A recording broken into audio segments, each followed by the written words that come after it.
Welcome to Drive the Daf, clear, structured explanation of the daily daf in 20 minutes. You can even follow in the car. Shabbos Daf Kuf Chav Ches contains two Mishnayos and therefore three general sugyas, three general subjects. The first part of the daf is discussing different types of food or other devices which you are or are not allowed to move on Shabbos because they are edible, or that you could use them to feed to your animals, or because you can use them yourself. All these things are either food or animal food, and in different states they might sometimes be food or animal food, and if they are usable, they're not muktzah. If they're not usable, then they are muktzah, as we shall see. Then we get to the Mishnah, which switches to the subject of helping animals walk. Again, there's a question of muktzah and carrying there. We'll see three levels of assistance which you may or may not be allowed to provide to animals. And then the second Mishnah will start us on the subject of helping animals and humans give birth on Shabbos and the lachos that are associated to that. So first of all, we are working on the end of a Mishnah that we had seen earlier, which listed a number of different types of food which you may or may not be allowed to move. And so we're still working through the list here. So it said the tevel, which is grain, which has not had its truma and meiser taken off yet. You're not allowed to move that. The Gemara says it's obvious. You can't eat it. The Gemara says no, it's referring to tevel midrabanan. That is that the grain was only implanted in a flower pot without a hole, so it's not really obligated in bringing truma or meiser from it midaraisa.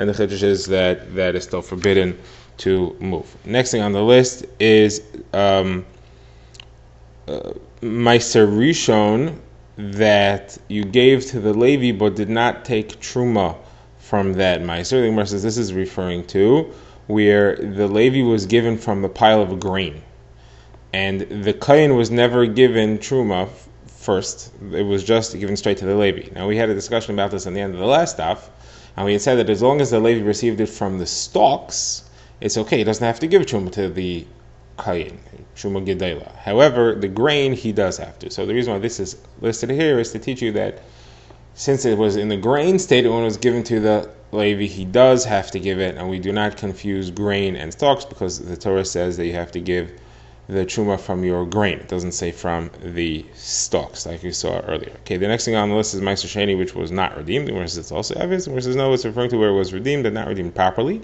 Either you used a coin without a face, the face was rubbed off, and that's not correct. Like it says, that means you have to use a coin that has a tzura, it has a face, or it was redeemed by exchanging its value, its holiness, onto ground. That's not correct either. You have to be able to use money. You cannot switch it to ground, but if you try to do that, it doesn't work, and that's what we're coming to teach you over here. Okay, now, further on the list we had types of food which are no good because they're not edible. So some of these are going to be edible to animals. So the Gemara's question now is going to be, what types of animals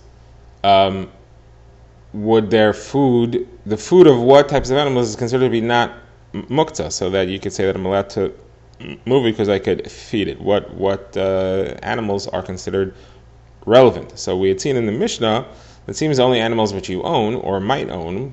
Rav Shimon ben Gamliel said even far out animals, like if you have ravens, or if you are, or because you might be able to have ravens, which is something which is only kept by the rich, but still, raven food is not muktzah for that reason. So the Gemara quotes a brisa here, and the Gemara says that chatzav is a type of grass that has roots that go straight down and not to the side. It was used by Yehoshua to mark off the boundaries of Eretz Yisrael. So chatzav, you're allowed to move on Shabbos because you could feed it to deer. Mustard, you're allowed to move because you could feed it to pigeons. Rav Shimon ben Gamliel says that even shards of glass you could feed to ostriches. The Gemara says that Rabbi Nassan said to him, what do you mean, ostrich food? Who has an ostrich? Only the rich people have an ostrich. If you think that ostrich food is not muktzah, so then even elephant food shouldn't be muktzah. So branches of a tree, you can feed it to an elephant. And Shimon ben Gamliel says, no, there I draw the line. People might own ostriches, but nobody owns elephants. So now the Gemara has a machlokes. What does this mean here? You actually have to own it, you don't have to own it. Amemar says, this entire discussion is where you own them. So Rav Ashi says, what do you mean? If you own them, so what's the difference if it's aleph? What's the difference between ostriches and elephants? If you own them, you own them. So we got to be referring to you don't own them, but because you could potentially own them, therefore you're allowed to move their food. It's not muktzah. And on that, Rav Shimon ben Gamliel says elephants you're not going to own, but ostriches you might. Okay. Now the Gemara has a list over here. The Gemara says that there are 4 Tanaim who hold that all Jews count as royalty, and therefore something which is only fitting for royalty counts for Jews. So Rav Shimon ben Gamliel is one, just like we just saw, because he says that all Jews could possibly own these fancy animals.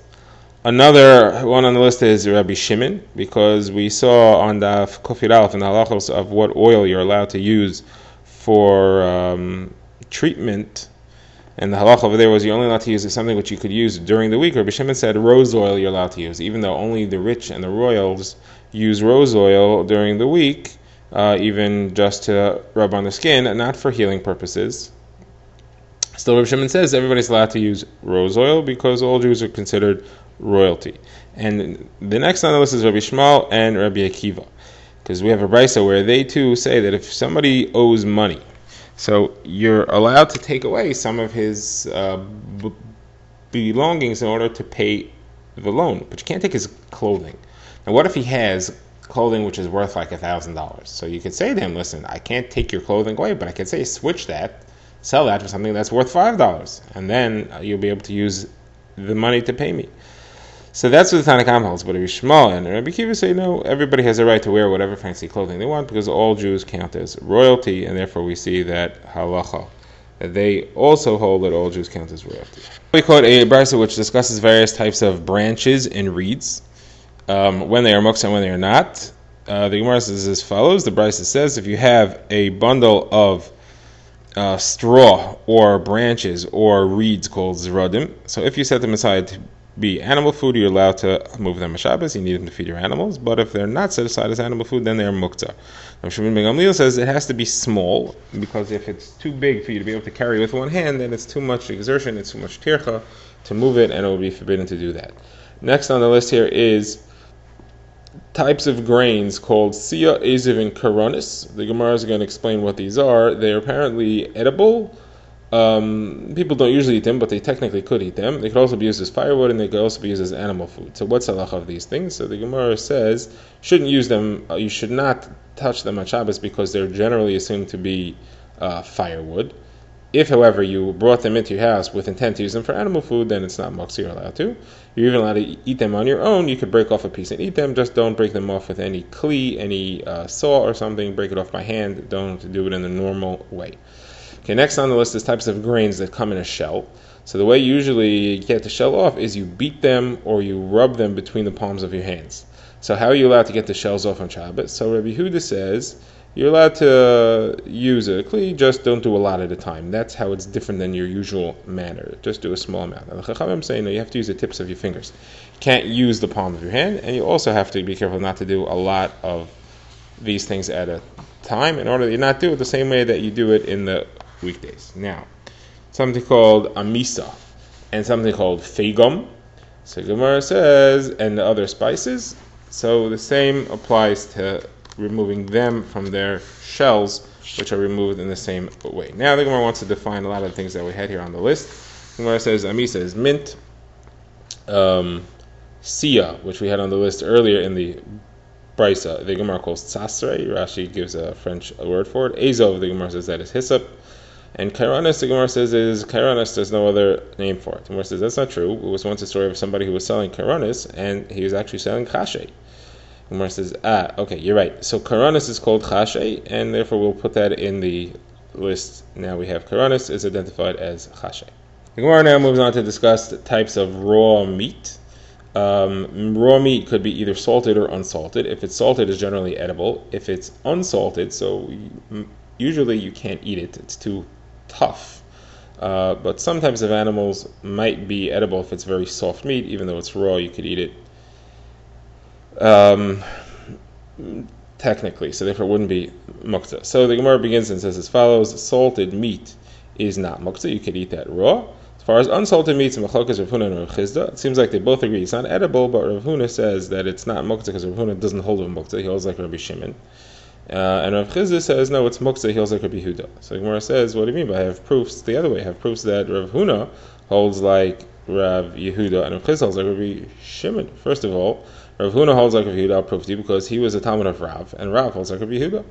The Gemara says, no, that's only concerning eating muktzah. He holds like Rav Yehuda that it's forbidden to eat muktzah meat. So you certainly wouldn't be allowed to eat this unsalted meat. However, to move it, as far as that's concerned, Rav holds like Rabbi Shimon, you are allowed to move it. You don't have to worry about that. Now, what about Rav Chisda? We had said that Rav Chisda holds like Rabbi Yehuda that it is muktzah, this raw meat. The Gemara says that can't be because we have a story where Rav Yitzchak Bar Ami visited Rav Chisda's home and he saw that he said, hey, look there's a slaughtered goose out there in the field. It's in the sun. It's going to get ruined and spoiled. So you should move it inside. Now, you're not allowed to move muktzah just to save it from getting ruined. So obviously, Rav Chisda holds that raw slaughtered meat is not muktzah. So how could you say that he holds like Rabbi Yehuda that it is muktzah? The Gemara says, no, a goose is different. Its meat is very soft and you could eat it raw. It wouldn't be muktzah at all, and therefore has nothing to do with muktzah. The Gemara now comes to another brayso on the subject, which has a different approach. This brayso says that salted fish is food. That you're allowed to move. That's not muktzah. Unsalted fish, however, is muktzah. So obviously we're in Rabbi Yehuda here. But still, this brayso says that meat, whether it's salted or unsalted, you're allowed to move. It's not muktzah, and this brayso must be holding because you could feed it to your animals. You could have animals in your house. Maybe you're rich. Maybe you could be rich. And therefore you could have all kinds of animals which would eat this stuff. Okay, now another brayso about animal food. The brayso says your bones, you're allowed to move bones because you could feed it to the dogs. That's not a problem. And even spoiled meat you're allowed to because you could feed it to wild animals, which you may have as a pet if you would be royalty. Now what about water? Water that was left out and therefore we're afraid that it has snake venom in it. Or it says not muktzah because you could give it to drink to cats. Cats are not susceptible to snake venom. They even eat snakes. Now, Rabbi Shimon Gamliel says you're not allowed to keep the water at all. Forget about feeding it. It's a sakana. Somebody may come to drink it, and it might have venom in it. Therefore, you cannot keep it around your house at all. Okay, now we get to the next Mishnah, which moves on to a different subject, and that is helping animals walk. So there's a number of halachic issues involved. The main issue is muktzah. An animal, a living animal, is muktzah. So we allow you to help it walk if it is in a situation where it's injured or it might become injured. In order to help Tzar Balachayim, to prevent the animal from being in pain, we allow you to do certain levels of muktzah, but not too much muktzah. Another potential issue that comes up here is if you put down something for the animal to step on, that object now becomes muktzah because you can't use it anymore. It now has an animal standing on it. Now, if the animal goes off it later, you may be able to use it, but there are situations where you have to be concerned where the animal might get stuck on it. Okay, now there's 3 levels of helping an animal walk, which we're going to see. The lowest level is if you just push the animal. You just give it strength to move. There you're not holding it in any way. The next level is if you support it. That means you hold it by its neck or by its arms, by its wings, and you help it to move its feet. And then the highest level is if you're actually carrying it. That would obviously have another issue of carrying. You have to make sure you're in an Eruv. So let's see what the Mishnah says. First of all, it says you're allowed to put down a basket so that chicks can get in and out of the nest. You don't have to worry about the fact that you won't be able to use the basket afterwards. Now, if you have a chicken that escaped from the coop, you're not allowed to support it or carry it. You're only allowed to push it into the house, again, because of Tzar B'lei Chaim. Now, however, you have calves or foals that escaped, those you're allowed to support. Now, what about a woman and her child? She's allowed to support the child. She's not allowed to carry the child because of carrying. It's not muktzah, but because of carrying. She's allowed to support the child. Now, she shouldn't drag him. He has to be moving his own feet. If she's dragging him, then she's carrying him. That obviously is in a situation where carrying is an issue. The previous situation is where carrying was not an issue. Okay, now the Gemara begins by discussing a similar case of helping an animal out of a painful situation. The Gemara says, Rabbi Yehuda says in the name of Rav, if an animal falls into a stream of water and can't get itself out, what should he do? So the solution, he says, is to put blankets and pillows in the water so it could step up on it and climb out. So Gemara says, but there's a advice that says you should feed it where it is. You shouldn't help it out. If you put the pillows and blankets there, they'll become muktzah, or they become soaked with water. You won't be able to move them afterwards. It'll be usher to move them, and that's called bitul kli mehechano, an isser, which is either like destroying the kli. It's told of seiser, or it's told of boinem because it becomes fixed in its spot. It's like you built it into the ground. Either way, now you're not supposed to do that if you have another solution, and the Brisa says that you should feed it where it is. Versus Rabbi Yehuda is referring to a case where you can't feed it. You feed it, it won't save it because the water's too deep. It won't be able to last over there. Now, what about B'tekli Mehechana? Gemara says, well, he says you're allowed to do that if there's no other solution in order to save the animal from pain because of Tzar Ba'alei Chayim. Okay, now we go to the Mishnah. that we had just seen. The Mishnah says you're allowed to push the chicken, you're not allowed to support the chicken. Why not? The Gemara says because what chickens will do is they will flap themselves off the ground, you'll end up carrying it. And carrying it is too much muktzah contact. That's the highest level that you're not allowed to do. You're allowed to support, but you won't. If you try to support a chicken by its wings, you'll wind up carrying it, and therefore you should not do that. Okay, next the Gemara says we have two baraises about helping animals walk on Shabbos. First one says you're allowed to help an animal or a wild animal or a bird walk in a yard, in a chutzner, but not in Rosh Hashanah. A woman is allowed to help her child walk even in Rosh Hashanah and certainly in a courtyard. Second Brisa says you're not allowed to pick up an animal even in a courtyard, but you are allowed to push them. So just hold on a second. This second Brisa makes no sense. It says the highest level of helping, which is carrying, you're not allowed to do. Pushing, you are allowed to do. What about the middle level? What about supporting? Why did we ignore that? So the Gemara says, this is how you understand it. The last part is talking about a chicken again. A chicken, you're not allowed to support. So in the beginning we said you're not allowed to lift because you're only supposed to support. And then in the end we said that a chicken you're not supposed to support.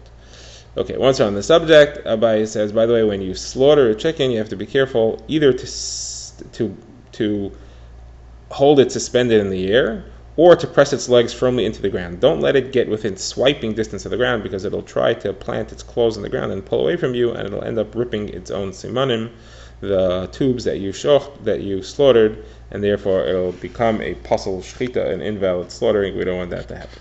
And now we begin the next mission, which discusses helping animals or people give birth on Shabbos. So the Gemara says you're not allowed to help an animal give birth on Shabbos or Yom Tov because it is too much work. It's a tircha, it's exertion. Now, as far as a woman, of course, you're allowed to help her give birth. You're allowed to be Machal Shabbos. You're allowed to call a midwife from somewhere far away where she has to travel and be Machal Shabbos. You're allowed to go call her. She's allowed to come. You're allowed to tie the umbilical cord, and you're allowed to cut the umbilical cord, and you're allowed to do anything that's required for the bris milah. All these things you're allowed to do on Shabbos. It's okay to be Machal Shabbos for that. So now the Gemara said we're not allowed to help.